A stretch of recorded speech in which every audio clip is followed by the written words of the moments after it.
கிட்டத்தட்ட 1.5 வருஷம் இருக்குமா, 1.5 வருஷம் கழிச்சு T20 கிரிக்கெட்டுக்கு வரக்கூடிய ஒரு ரோஹித் சர்மாவுக்கு இப்படி ஒரு வெல்கமா? சுப்மன் கில் என்னத்தை பார்த்துக்கிட்டே இருந்தாலும் எனக்கு தெரில. நான் ஸ்ட்ரைக்கர் இல்லை, இதே மாதிரி ஒரு விக்கெட் இப்போது ரீசெண்டாக ஏதோ பார்த்த மாதிரி எனக்கு தோணுது. இது உமன்ஸ் கிரிக்கெட்டில் பார்த்துருப்பேனான்னு எனக்கு தெரில. இதே அப்படியே டிட்டோ இதே மாதிரி தான் நான் ஸ்ட்ரைக்கரில் இருக்கக்கூடிய பேட்டர் பாலை பார்த்துக்கிட்டே நிற்பார். இல்லை 1999 அந்த semi-final Alan Donald lance Klusener அந்த இன்சிடெண்ட்டா? ஆனால் அதுலையாவது கொஞ்சமாவது ஆலன் டொனால்டு மூவ் ஆகியிருப்பார். ஆனால் சுப்மன் கில் இதில் நகரவே இல்லை. சரி விடுங்க, மேட்சை விட அது பேசும் பொருளாக இருந்ததுன்னா அது அந்தளவுக்கு திரும்ப திரும்ப போட்டுகிட்டே இருக்கிறாங்க. அப்படிங்கிற போது சுப்மன் கில் ஒரு பேசும் பொருளாக இருக்கிறார் அப்படின்னா நம்ம ஆல்ரெடி அவர் பேசும் பொருளாக தான் இருந்துக்கிட்டு இருக்கிறாரு. இன்றைக்கி அவர் அவுட் ஆன விதமும் பேசும் பொருளாக தான் இருக்குது. சரி ஓகே டன், இது ஒரு பக்கம் இருக்கும்போது நீங்கள் மேட்சோட ரிவ்யூ இருக்குது. எதிர்பார்க்காத நிறைய மாற்றங்கள் 11th ரோஹித் சர்மா அவர்கள் பண்ணியிருந்தார். மாற்றங்கள் இல்லை, நிறைய பேர் உள்ளே கொண்டு வந்திருந்தார். எதிர்பார்க்காத சில பல விஷயங்கள் நடந்திருந்தது. ஸோ பேசுவோம். அண்ட் அந்த விக்கெட் அது நீங்கள் என்ன நினைக்கிறீங்க? கில்லோட தப்பா? இல்லை இல்லை இல்லை, ரோஹித் பார்த்துருக்கலாம்ல, கண்ணு முன்னாடி தானே இருந்தார். கில்லு ஓடியாரலன்னா அவர் நின்று இருந்துருக்கலாம்ல, ஓடி இருந்துருக்கலாம்ல பின்னாடி அவர் இடத்துக்கு, அப்படிங்கிற மாதிரி சொல்கிறீங்களா? இல்லை இல்லை இல்லை, கூப்பிட்றாரு, கில்ல வந்துருந்துருக்கணும், இல்லை எஸ்னோவாக சொல்லியிருக்கணும் அப்படிங்கிற மாதிரி சொல்கிறீங்களா? ஸோ பார்த்துட்டு கீழே வந்து கமெண்ட் பண்ணுங்கள் அண்ட் மறக்காமல் சப்ஸ்கிரைப் பண்ணுங்கள் அண்ட் பேசலாம்.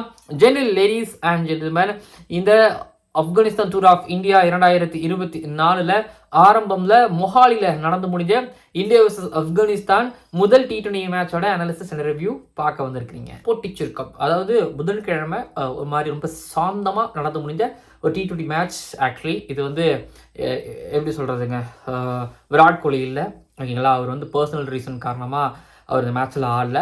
அதை தாண்டி இந்தியாவோட 11th பொறுத்த வரைக்கும் வந்து பார்த்தீங்க அப்படின்னா இந்த மாற்றம் தான் ஓகேங்களா. இந்த மாற்றங்கள் எனக்கு ரொம்ப சர்ப்ரைஸாக இருந்தது. நான் ஜெய்ஸ்வால் என்னோட 11th சேர்த்துருந்தேன். ஜெய்ஸ்வால் இல்லை, அவங்க கில்ல தான் மேக்ஸிமம் எடுப்பாங்கன்னு எதிர்பார்த்தா, பட் கில்ல தான் எடுத்து வச்சுருந்தாங்க. பட் என்னோட 11th ஜெய்ஸ்வாலுக்கு இடம் இருந்துச்சு. அதுக்கப்புறம் வாஷிங்டன் சுந்தர் 11th இருந்தார். அவேஷ் கான் இல்லை அப்படிங்கிறதும் எனக்கு ஒரு ஆச்சரியம். ஷிவம் துபேவை அவங்க ஆட வச்சுருந்தாங்க, ஏன்னா விராட் கோலிலாம் இல்லைங்கிறதுனால அவர் வந்து ஆட வச்சுருந்தாங்க. எதிர்பார்த்த மாதிரி சஞ்சு சாம்சன் இல்லை ஓகேங்களா. ஸோ இதில் எதிர்பார்க்காத சில மாற்றங்கள் அப்படின்னு வந்து பார்த்தீங்க அப்படின்னா சுந்தர்லாம் கண்டிப்பாக உள்ளே இருந்திருக்க மாட்டார். மாற்றங்கள் எதிர்பார்க்காம உள்ள வந்து சுந்தர் இருப்பாருலாம் நான் நினச்சி கூட பார்க்கவே இல்லை, எடுக்க மாட்டேன்னு தான் நினச்சேன். ஸோ உள்ளே கொண்டு வந்திருந்தாங்க. ஸோ அவ்வளோதான் என்னை பொறுத்த வரைக்குமே வந்து நான் கில்லு எக்ஸ்பெக்டட் தான், பட் என்னோட 11th இடம்லாம் என்ன சொன்ன மாதிரி இது ஒரு பக்கம். அடுத்தது ஆப்கானிஸ்தான் ஸ்டார்ட் பண்ணாங்க 158. ஸோ நபிக்கு என்னைக்காவது ஒரு நாள் ஒரு மேட்ச் நல்லா சலுக்குன்னு மாட்டோம். ஸோ வாங்கிடுவார், நல்லா வாங்குன்னு வாங்கிடுவார். அன்னைக்கு ஒரு மாதிரி நல்ல ரிதமில் இருக்கக்கூடிய பவுலருமே அவரால் அடிச்சிருவார். ஸோ அடித்தார், 158க்கு வந்தாங்க. பட் இந்த பக்கம் முகேஷ்குமார், அக்சர் பட்டேலாம் சூப்பராக பவுல் பண்ணாங்க. ஹர்ஷ்தீப் சிங் நல்லா பவுல் பண்ணார், ரெஸ்ட்ரிக்ட் ஆனாங்க. அண்ட் ஏர்லியாக ரோஹித் ரன் அவுட் ஆனார், ஏர்லியாக ஆனார். கில்லு உடனே அவுட் ஆகிட்டு போனார். அண்ட் அதுக்கப்புறம் ஷிவம்பு துபேவும் ரின்கு சிங்கும் முடித்தாங்க.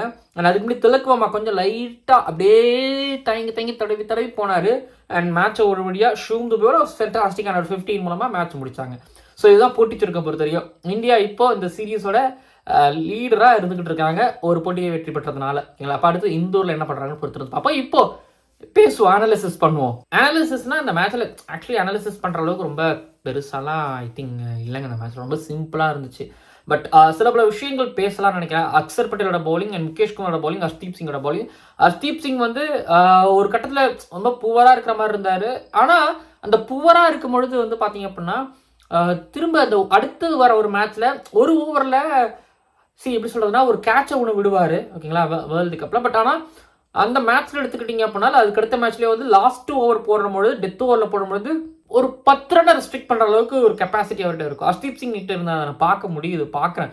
அவர் அந்த நறுக்கு yorkers and new ball first over அந்த அவருக்கு கையில் கொடுக்கும்பொழுது ஃபஸ்ட்டு ஓவர் அவர் கையில் கொடுக்கும்போது அப்போ அவர்கிட்ட அந்த வெரைட்டி அண்ட் க்ரைம்லாம் பண்ணார், யார்க்கர்லாம் போட்டு. அது ஒன்று. முகேஷ்குமார் எடுத்துக்கிட்டிங்கன்னா so I think Pat Cummins வகைரா அவரோட பவுலிங்கோட சிம்பிளான விஷயங்கள் ப்ளஸ் வெரைட்டி, சிம்பிள் தாண்டி வெரைட்டி அப்படி சொல்லலாம். ஸோ லேட்டரல் மூமெண்ட், அதுக்கப்புறம் வந்து பார்த்திங்க அப்படின்னா பிச் ஆனதுக்கப்புறம் ஸோ காட்டுற வித்தைகள், ஸோ இதெல்லாமே வந்து பார்த்திங்க அப்படின்னா ப்ளஸ் ஒரு நோ பால் கொடுத்துட்டாலும் திரும்பி அதை யார்க்கராக கன்வெர்ட் பண்ணுறது, லெஃப்ட் ஹேண்டருக்கு வேறு மாதிரி அவர் பவுல் பண்ணுறது, அவர் அடிக்கிறது ரொம்ப கஷ்டங்கிறத வந்து அவர் ஆல்மோஸ்ட் காமிச்சிக்கிட்டு இருக்கிறார். புல் பண்ணாங்க, சரியாக புல் பண்ணலை, ஏன்னா புல் பண்ண முடியாது. ரொம்ப ப்ராப்பராக பார்த்து முகேஷ்குமார் ஆகணும், இல்லைனா வந்து எட்ஜ் எடுக்கலாம். ஓகேங்களா, முகேஷ் குமார் பொறுத்த வரைக்கும். அடுத்தது அக்சர் பட்டேல் பொறுத்த வரைக்கும் வந்து பார்த்தீங்க அப்படின்னா தெரிஞ்சுக்கிச்சு. ஓகேங்களா, மொஹாலி ஸோ அவங்க போகிறாங்க கொஞ்சம் அடிக்கிறதுக்கு, ரோடு மாதிரி இருக்குது. என்ன பண்ணுவோன்னா variety pace left arm spin. Actually பார்த்தீங்கன்னா நிறைய நல்ல பேஸ் சர்க்குன்னு போடுறவரை வந்து நான் ஒரு பேஸ் ஆஃப் பண்ணுறதை பார்க்க முடியுது. திரும்பி கடைசியாக வந்து ஸ்லோவாக ரிலீஸ் பண்ணுறதை பார்க்க முடியுது. அண்டு ஆக்ஷன் வேகமாக இருக்கும், அதுக்கப்புறம் பால்ஸ் விடுறது ஸ்லோவாக இருக்கும். இது எல்லாமே ஆல்மோஸ்ட் இப்போ பார்க்க முடியுது அக்சர் பட்டேல் இருந்து. ஸோ நல்லா பண்ணார். ஒரு பக்கம் சுந்தர் இன்னைக்கு ஒரு மாதிரி டேக் ஆன் நபி ஐ திங்க் ஒரு ஓவர் பண்ணார் நினைக்கிறேன், நாட் ராங். பட் ஆனால் ஓவரால் பவுலர்ஸ் இன்னைக்கு நல்லா பண்ணாங்க. எஸ்பெஷலி அக்சர் பட்டேல் நல்லா பண்ணார். T20யில் அவர் இந்த 3 இருக்குது. அடுத்தது IPL ஸ்டார்டிங்கில் பண்ணார்னா டெஃபினட்டாக T20 வேர்ல்டு கப் கண்டிப்பாக எடுத்துகிட்டு போகணும். ஏதாவது லாஸ்ட் மினிட்ல ஏதாவது சொல்லி அவர் இறக்கி விட்டுறக்கூடாது ஃப்ளைட்லேருந்து. ஸோ அக்சர் பட்டேலோட பவுலிங் நீங்கள் ஆல்மோஸ்ட் நல்லா இருந்துச்சு ஒரு பக்கம் பார்க்கும்பொழுது. ஸோ இது ஃபர்ஸ்ட் இன்னிங்ஸில். பட் ஆனால் நபி கஸ்மின் மாதிரி ஒரு நாள் மாட்டோம், டக்குன்னு மாட்டோம். அவர் பாட்டுக்கு அது சின்ன பெரிய பிச்சராக இல்லை, அன்றைக்கி மாட்டுச்சுன்னா ஒரு பெரிய 6 100 மீட்டர் கிரவுண்டில் 6னாலும் கூட அவர் அடிச்சிருவார். அன்றைக்கி ஒரு மாட்டுச்சுன்னா அன்றைக்கி ஒரு நம்பிக்கை ஒன்று கொடுத்தாரு. ஸோ நான் எதிர்பார்த்தேன்.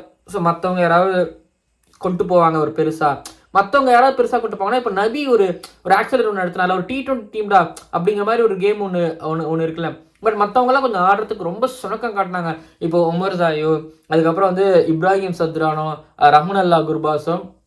ஸோ கண்டிப்பாக ஒரு மாதிரி மேட்ச் ரொம்ப ரொம்ப ரொம்ப லாஸ்ட்டாக வந்து நஜிபுல்லா சத்ரான் மட்டும் ஒரு 2 6 அடித்தோடனே, சாரி ஒரு 4 அடித்தோடனே ஸோ மேட்ச் அப்படிங்கிறது வந்து கையில் வந்துச்சு. பட் என்னை பொறுத்த வரைக்கும் இந்த மொஹாலியில் இது மாதிரி MI பஞ்சாப் கிங்ஸ் மேட்ச்லாம் பார்த்துருக்குறோம். ஸோ அப்போது வந்து இங்கே வந்து 170 ஆவரேஜாக 180 அடிக்கக்கூடிய ஒரு பிச்சில் 158 அப்படிங்கிறது கம்மியான ஸ்கோர் என்னை பொறுத்த வரைக்கும். என்ன பண்ணியிருக்கலாம் ஆப்கானிஸ்தான் சைட்லேருந்துன்னா ஐ திங்க் எப்படி சொல்கிறதுங்க, ஃபஸ்ட்டு அதெல்லாம் டேக் ஆன் பண்ணுறது ஓகே. பட் ஆனால் அகேன்ஸ்ட் இந்தியா அப்படிங்கிறது கொஞ்சம் யோசிக்க வேண்டிய விஷயம் தான் அது ஒன்று. அதனால் அவங்கள ஐ திங்க் போகணும். அன்றைக்கி அவங்களுக்கு பட்டுச்சு, நபி மாதிரி அவங்களுக்கு பட்டுச்சுன்னா, ஓகேங்களா, நபி மாதிரி அவங்களுக்கு பட்டுச்சுன்னா ஓகே அன்றைக்கி அவங்களோட நாள். அண்ட் அந்த பக்கம் ஆப்போசிட்டில் போடுற பவுலர்ஸுங்களும் எக்ஸ்ட்ரான பவுலர்ஸுங்க தாண்டி அவங்க ஆப்கானிஸ்தானோட லெவலுக்கு இவங்க ஒரு பெஸ்ட்டான பவுலர்ஸ் அப்படிங்கிறது ஒரு பிரச்சனை. இப்போ இந்தியாவை எடுத்துக்கிட்டிங்க அப்படின்னா ரோஹித் சர்மா ரன் அவுட் ஆனார் ஒரு பக்கம், கில்லோட தவறு தான் அது.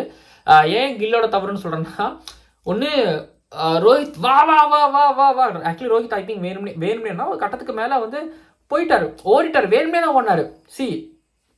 நான் உன்னை வா வா வா வான்னு கால் பண்ணுறேன், நீ அப்படியே நிற்கிற, ஓகேங்களா, நீ எஸ் நோ அப்படியாவது சொல்லணும், ஓகேங்களா. நீ இன்னொன்று ரிஸ்க்கு வந்து பார்த்தீங்கன்னா நான் ஸ்ட்ரைக் ரேஞ்சில் ஓடக்கூடிய ஒரு பேட்டருக்கு தான். அப்போ ரோஹித் சர்மாவுக்கு தான் ஃபுல்லாக ரிஸ்க்கு, ஓகேங்களா. அப்போது ஓடலாமா அப்படின்னு கேட்டிங்கன்னா ஆக்சுவலி அது வந்து ஓடக்கூடிய அந்த இடத்துல ரன்னே கிடையாது, ஓகேங்களா, சூசைட் தான். ரோஹித் சர்மா எனக்கு தெரிலங்க, எனக்கு தெரிஞ்சு அது சூசைட்னு நினைக்கிறேன். ஆனால் இன்னொன்று கில்லை பொறுத்த வரைக்கும் ஐ திங்க் கில்லு சொல்லலாம், ஐயா அங்கே பாருங்க நீங்கள் ஒடியாந்தீங்கன்னா உங்களுக்கு பிரச்சனையாகும், அதனால் நான் வேணான்னு தான் நான் நின்னேன் அப்படின்னு. பட் ஆனால் அதை தாண்டி கில்லு ஒன்று பண்ணிருக்கலாம், கில் நோ எஸ் அப்படிங்கிற 2 வார்த்தையில் ஏதாவது ஒரு வார்த்தையை பயன்படுத்திருக்கலாம். பட் அவர் பாட்டுக்கு பாலை பார்த்துட்டு நின்றுட்டாரு. ஒருவேளை அந்த இடத்துல ஒரு ரன்னை திருடுதான் ரோஹித் சர்மா நினைச்சாருன்னு தெரியல. பட் ஆக்சுவலி அந்த இடத்துல ரன் ஓடி இருக்க தேவையும் இல்லை, அவசியம் இல்லை. ஒன்று ஏன்னா பவர் பிளே இன்சைட் சர்க்கிள் அடித்து ஓடுறதுங்கிறது ஐ திங்க் வேணாம் அப்படிங்கிற மாதிரி நான் நினைக்கிறேன். அண்ட் கண்டிப்பாக ரோஹித்தையும் ப்ளேம் பண்ணலாம், கில்லையும் ப்ளேம் பண்ணலாம். பட் கில் எஸ் நோ அப்படிங்கிற வார்த்தையை பயன்படுத்துகிறவங்க கிரிக்கெட் படி அங்கே பயன்படுத்தாமல் போயிட்டாரு. ஸோ அது ஒரு விஷயம் ஒன்று, அதுதான் மேட்ச்சில் ஒரு மாதிரி எல்லாரும் போய்கிட்டே இருந்துச்சு. ஸோ பேச வேண்டிய இடத்துல இப்போ நான் இருக்கிறேன். திலக்குவமாக ஆரம்பத்திலிருந்து ஒரு மாதிரி அப்படியே குஞ்சு பேலன்ஸ்டே இல்லாமல் ஒரு சில புல் ஷாட்ஸ்லாம் அவர் ஆடினார். கிட்டத்தட்ட 22 பாலுக்கு 26 என்னோட எக்ஸ்ட்ரானரி, பட் ஓகே அப்படிங்கிற மாதிரி இருந்துச்சு. அண்டு கில் ஆரம்பித்தார், ஓகேங்களா, ஆரம்பத்தில் கொஞ்சம் லைட்டாக ஆரம்பித்தார்.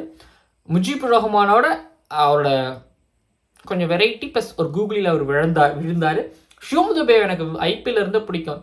இப்போது ஷிவம் துபே அடித்த அந்த லெக் சைட் ஷாட்ஸ் 6 அப்பா நல்லா இருந்துச்சு, எல்லாமே நல்லா இருந்துச்சு. 2 6 ஒன்று போட்டார், நறுக்குன்னு போட்டார், நல்லா இருந்துச்சு ஷிவம் துபே அடித்த ஷாட்ஸ்லாம். அவர் தான் கொஞ்சம் ரிஸ்கே இல்லாத மாதிரி, மற்றவங்க எல்லாமே ஏதோ 170 180 ரன்னை சேஸ் பண்ணுறோம், கையில் ஒரு 10 ஓவர் தான் இருக்குது அப்படிங்கிற மாதிரி சேஸ் பண்ண மாதிரி இவரோட கேம் மட்டும் ஒரு மாதிரி தனியாகவே இருந்தது. அதுக்கப்புறம் ஜிதேஷ் சர்மாவும் கொஞ்சம் ஒரு மாதிரி அவருக்கு பழக்கப்பட்ட பிச். ஸோ ஆக்சுவலி அவர் ஒரு நல்ல ஸ்ட்ரைக் ரேட் நல்ல ஸ்ட்ரைக் ரேட் ஆனது ஜிதேஷ் சர்மா மட்டும்தான் ஓவரால் மேட்ச்லேயே. அந்த பக்கம் நபி அண்ட் அதை தாண்டி வந்து பார்த்தீங்க அப்படின்னா இந்த பக்கம் ஷிவம் துபே ஒரு மாதிரி கலக்கிட்டார். இப்போ ஷிவம் துபே ஆடுற கேம் பொறுத்த வரைக்கும் T20 வேர்ல்டு கப் ஸ்குவாடில் அவர் இருப்பாருன்னா ஏஷியன் கேம்ஸில் இருந்தார், திரும்பி வந்து ஆஸ்திரேலியா கூட ஆடும்போது இருந்தார். பட் சவுத் ஆஃப்ரிக்கா கூட போகும்போது அங்கே இல்லை, துபே இல்லை. இப்போ சேர்த்துருக்காங்க. பவுலிங் பண்ணி விக்கெட்டே எடுக்கிறாரு. ஒரு விக்கெட், அழகான விக்கெட். ரஞ்சி ட்ரோஃபியில் ஒரு 4 விக்கெட் எடுத்திருந்தாரு நினைக்கிறேன் அகேன்ஸ்ட் பீகார். அது ஒரு பார்க்க முடியுது. குயிக்காக ரன் வேறு அடிச்சிருந்தாரு. ஸோ இப்போ ஹர்திக் பாண்டியா ஒருவேளை படுகிறாரு அப்படின்னா சிவம் துபே அதுக்கான ரீப்ளேஸ்மெண்ட்டாக இருப்பாரா, வை நாட் அப்படிங்கிற ஒரு கேள்வியும் இங்கே சிவம் துபே அவர்கள் வந்து எழுப்புகிறார். ஐ திங்க் பெரிய பெரிய டோர்னமெண்ட்களில் ஒரு மாதிரி கலக்கிட்டு இருக்கிறார் லாஸ்ட்டாக ஐபிஎல் இருந்து பார்க்க முடியுது. ஸோ அவருடைய 6 அடிக்கிற அபிலிட்டி ப்ளஸ் பேட்டோட ஸ்பீட் ஸோ வேறு லெவலில் இருக்குது சிவம் துபே அவர்களை பொறுத்த வரைக்கும். ஸோ அதான் இந்த பிச்சில் வந்து 159 அப்படிங்கிறதெல்லாம் வந்து பார்த்தீங்க அப்படின்னா ஒரு மாதிரி பல்லு குத்தும் போது மாட்டிங்களாயிட்டா அந்த மாதிரி ஸ்கோர். பட் அதை வந்து சிவம் துபே அவர்கள் சரியாக ட்ரீட் பண்ண ஹேண்டில் பண்ணார். விக்கெட் போனதுக்கப்புறம் அந்த ப்ரெஷர்லாம் எங்கேயும் வச்சுக்கூடாது. ஏன்னா ஒரு இப்போ விக்கெட் போயிருந்தா ப்ரெஷர் ஆகும். பட் அதெல்லாம் இல்லாமல் ப்ராப்பராக சேஸ் பண்ணி முடிச்சார். ஓகேங்களா. ஆனால் ஒன்றுங்க, இதில் முஜீபுர் ரஹ்மானோ ஃபசல் கஃபூரிக்கு ஆரம்பத்தில் ஒரு மாதிரி ஃபயர் பண்ணார். ஃபசல் கஃபூரிக்கு நீ கண்டிப்பாக ஏதோ விக்கெட் இருக்குங்க மாதிரி அவர் ஒரு பக்கம் ஒன்று பண்ணார். முஜீபுர் ரஹ்மான் ஐ திங்க் ஒரு மெய்டன் வேறு ஒன்று போட்டிருந்தார். அது ஒன்று பார்க்க முடியும், எக்ஸ்ட்ராடினரியான ஒரு மெய்டன் ஒன்று, அதை பார்க்க முடிஞ்சிச்சு. ஆனால் உமர் சாஹிப் கொஞ்சம் எதிர்பார்த்தேன். பட் ஆனால் நீங்கள் அடிச்சுட்டாங்க. அதுக்கப்புறம் overall Afghanistan batting and bowling so first இங்கே தான் இந்தியாவுக்கு வந்திருக்கிறாங்க. அண்ட் இப்போது ஸோ அப்படிங்கும்போது அடுத்தது செகண்ட் T20 ரைஸ் ஆகி வருவாங்க அப்படின்னு நான் பிலீவ் பண்ணுறேன். ஓகேங்களா, தென் பார்ப்போம். And overall player of the match award வந்து பவுலிங்கை விட எங்கள் பேட்டிங்கில் இங்கே இவருக்கு கொடுத்தது. ஓகேங்களா, கண்டிப்பாக கொடுத்துருப்பாங்க பிலீவ் பண்ணால். கொடுத்ததுங்கிறதாடி கொடுத்துருப்பாங்கன்னா சிவம் துபே அவர்கள் கொடுக்குறது அப்படிங்கிறது சரியாக இருக்கும். நான் ஒரு சேசிங்கில் அந்த 50 அப்படிங்கிறது வந்து ஒரு மாதிரி ரொம்ப சூப்பராக நீங்கள் ஆனார். ஓகேங்களா, எனக்கு அதனால் பிடிச்சிருச்சு. ஸோ சிவம் துபே அவர்கள் பிளேயர் ஆஃப் த மேட்ச் அவர் கொடுப்பாங்க நான் பிலீவ் பண்ணுறேன். T20 வேர்ல்டு கப்பில் இருப்பாரா இல்லையான்னு தெரியல, பொறுத்திருந்து பார்ப்போம். அண்ட் நாம் என்ன கேட்ட மாதிரி கில் ரோஹித்தோட ரன் அவுட் பற்றி உங்களோட கால் என்ன, துபேயோட பேட்டிங் பற்றி உங்களோட கால் என்ன, அக்சர் பட்டேலா ஜடேஜாவா T20 வேர்ல்டு கப்புக்கு அது நீங்களே முடிவு பண்ணிக்கோங்க. நான் அக்சர் கிட்ட போவேன் T20s நீங்கள் என்ன நினைக்கிறீங்க, அதான் கீழே வந்து கமெண்ட் பண்ணுங்கள், மறக்காமல் பாருங்கள். அண்ட் அடுத்த வீடியோவில் உங்களை சந்திக்கிறேன், பார்க்கலாம். சப்ஸ்கிரைப் பண்ணுங்கள்.